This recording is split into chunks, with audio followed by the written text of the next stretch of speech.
Oke teman-teman semuanya, Assalamualaikum warahmatullahi wabarakatuh. Pada kesempatan kali ini saya ingin share seputar reverse engineering. Apa itu reverse engineering? Reverse engineering adalah sebuah proses untuk menganalisa suatu sistem ataupun sebuah program. Tujuan dari reverse engineering itu sendiri adalah untuk membongkar struktur, fungsi maupun operasi suatu produk sehingga dapat dipelajari ataupun direplikasi. Dalam konteks perangkat lunak, reverse engineering bisa berarti mendekompilasi kode biner menjadi sesuatu yang bisa kita pahami. Untuk penjelasan lengkapnya, teman-teman bisa pelajari di Google, tinggal ketikkan kata kunci reverse engineering. Oke, di sini saya akan demokan bagaimana kita melakukan reverse engineering ataupun membongkar suatu program. Begitu juga kita akan belajar bagaimana cara mengamankannya. Tetapi di sini saya tidak akan menjelaskan pada satu program saja, tetapi saya akan memberikan gambaran besarnya saja. Karena untuk bahasa pemrograman itu sendiri sangat cukup banyak sekali, apalagi untuk saat ini. Oke, di sini saya ada sebuah program ya yang akan kita lakukan dekompilasi, dan di sini juga saya ada sebuah program. Ini semuanya sama ya, hanya saja ini sudah ada anti debugnya, kemudian ada anti breakpoint, kemudian ada untuk hiding stringnya, kemudian ada yang menggunakan konsep sleep delay untuk mengamankan program-program agar tidak bisa dibongkar ataupun didebug. Itu metodenya sangat banyak sekali ya, seperti teman-teman menggunakan teknik obfuscation, seperti menggunakan UPX, Temida, ataupun seperti menggunakan Enigma, ataupun seperti menggunakan NetReactor. Kemudian teman-teman juga bisa menggunakan teknik inline assembly. Kemudian teman-teman juga bisa menggunakan teknik thread detection dan teknik lainnya cukup banyak sekali. Oke, kita langsung praktek saja. Di sini saya ada demo program yang belum menggunakan pad keamanan sama sekali. Untuk aplikasi pengujiannya di sini saya akan menggunakan dari X64DBG ya. Karena untuk aplikasi ini saya build untuk 32 bit, jadi saya akan memilih yang versi 32 bit. Ini adalah contoh aplikasi yang tidak menggunakan pad keamanan sama sekali. Di sini kita langsung buka dulu programnya. Kita coba ngasal dulu saja, maka error invalid key. Kita ngasal saja sekali lagi coba, maka invalid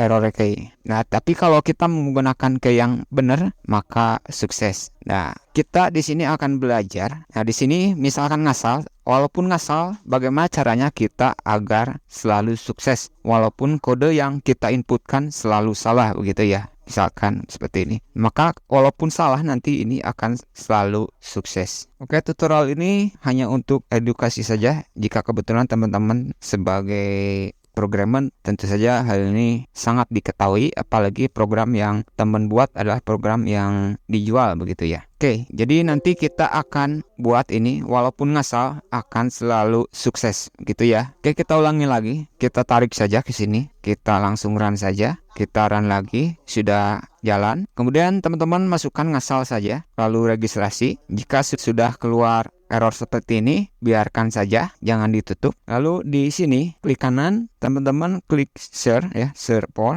Nah, standarnya untuk lisensi key itu ada yang disimpan di dynamic library, ada yang disimpan di sistem registry, ada yang di include. Di sini saya membuat program contohnya seperti ini. Ini adalah registry kode yang saya include langsung di programnya. Jadi kayaknya saya tidak simpan di luar program itu sendiri. Di sini ya, sekali lagi, klik kanan, bebas di area ini ya, klik kanan, lalu klik share for current module. Jika itu adalah sebuah aplikasi yang mungkin cukup populer, saya sarankan teman-teman share all modul saja. Itu teman-teman harus bisa menebak sebenarnya itu program itu kayaknya disimpan di mana. Di sini saya menjelaskan dasarnya saja. Kemudian pilih share current module string reference. Tunggu sebentar sambil proses. Nah, di sini saya akan buka ini ya, biar nanti teman-teman bisa lihat. Di sini saya contohkan. Kita akan mencoba perintah kita akan coba cari yang suksesnya dulu. Kebetulan untuk perintah suksesnya, login suksesnya hanya ada satu, ini cukup mudah. Jika banyak, teman-teman harus coba lakukan analisa, karena di sini saya hanya menjelaskan dasarnya saja. Lalu copy lain, kita simpan, kita share-nya hapus lagi, kita ini yang errornya ya, kita bisa ketikkan invalid guy atau coba kita error dulu. Nah, di sini ada error invalid guy ya, sudah sama. Lalu klik kanan, copy lain. Di sini kita punya dua string yang bisa kita pelajari. Oke, selanjutnya karena di sini invalid, seperti teman-teman lihat error invalid guy, tidak ada lagi karena hanya ada satu, cukup mudah. Kita klik saja yang error ini. Oke teman-teman, di sini bisa lihat dari sampel ini, teman-teman jangan sampai salah melakukan modifikasi kode ya. Di sini saya klik ini. Jika teman-teman, kita akan ini dulu saja untuk kode jumpingnya. Ini adalah untuk call-nya ya. Saya tidak perlu menjelaskan ini apa itu mop, call, sort, pop. Nah, di sini teman-teman bisa lihat ini adalah tadi seperti teman-teman dilihat ini stringnya sukses dan ini stringnya error. Jika kita lihat di disassembly-nya ini mop EAX, ini juga sama dengan mop EAX. Oke. Ini cukup mudah jika sama seperti ini.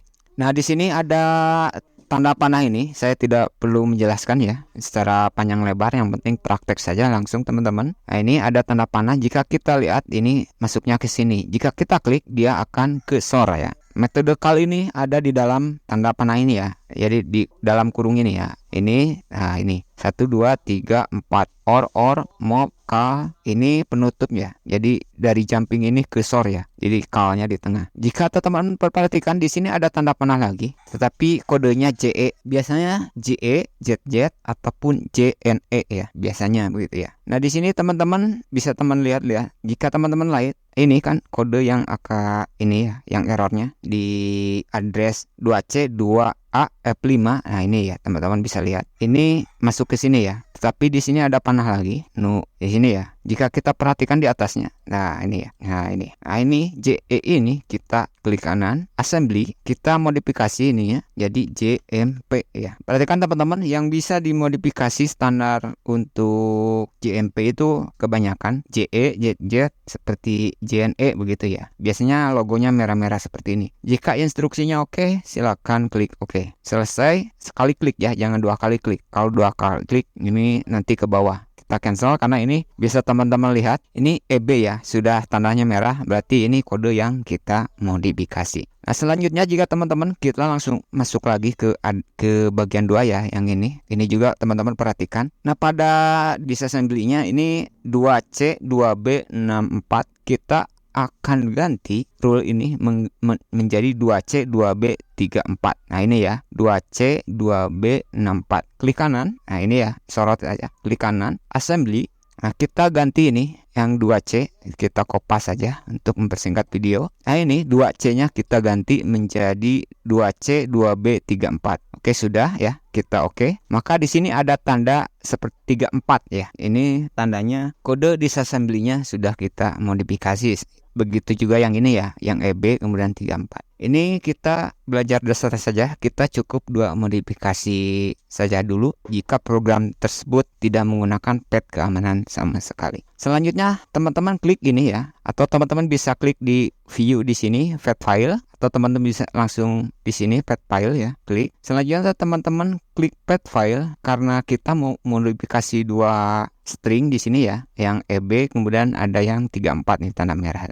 Teman-teman bisa lihat ya. Selanjutnya kita pad file saja, klik ya pad file. Kemudian teman-teman simpan dengan nama terserah teman-teman, misalkan pad.exe saja.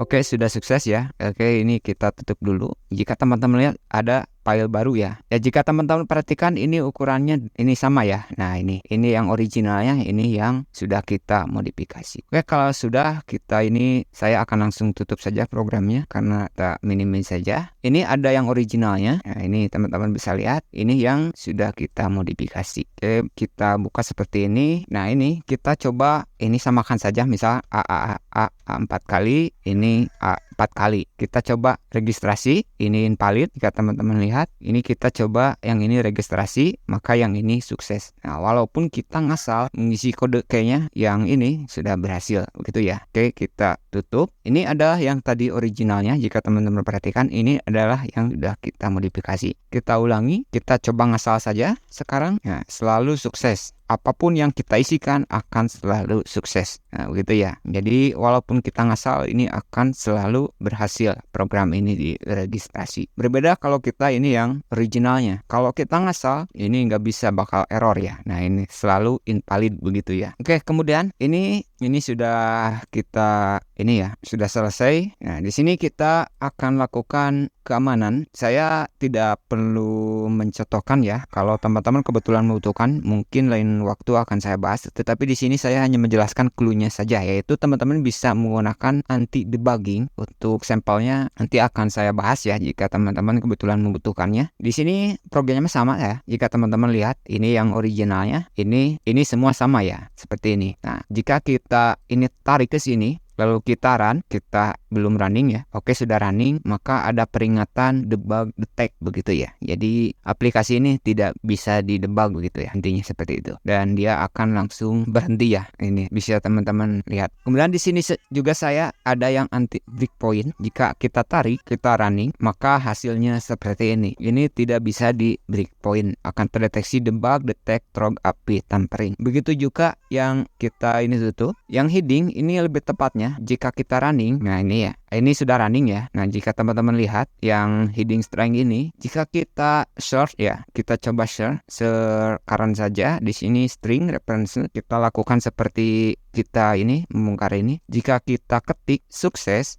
ini nggak ada ya, bisa teman-teman lihat. Ataupun yang tadi error ya, kita ketik saja error invalid key ya. Di sini sudah nggak ada ya, invalid key. Ini jika teman-teman lihat, ini nggak ada. Sebenarnya ada, hanya saja stringnya sudah hiding string, yaitu kita bisa menginskripsi string registrasi sehingga tidak bisa ditebak string error tersebut. Seperti itu ya. Oke, di sini saya tutup saja. Kemudian kita coba yang sleep day, bukan sleep day. Delay sleep ini sama konsepnya. Dia akan, konsepnya yang sleep day ini, program debug ini tidak bisa melakukan debug secara runtime ataupun secara terus-terus, sehingga akan mengacaukan dari program debug itu sendiri. Oke teman-teman, mungkin hanya itu dulu untuk video kali ini. Semoga bermanfaat dan bisa dipelajari. Mohon maaf jika masih banyak kekurangannya, dan mohon maaf juga jika saya tidak menjelaskan untuk source kodenya ya, karena saya tidak tahu bahasa program apa yang teman-teman gunakan. Karena seperti yang saya bilang, untuk bahasa program itu cukup banyak. Ada untuk khusus program desktop, ada khusus untuk bahasa program website ya, seperti PHP, JavaScript. Oke teman-teman, hanya itu dulu untuk video kali ini. Semoga bermanfaat dan assalamualaikum warahmatullahi wabarakatuh.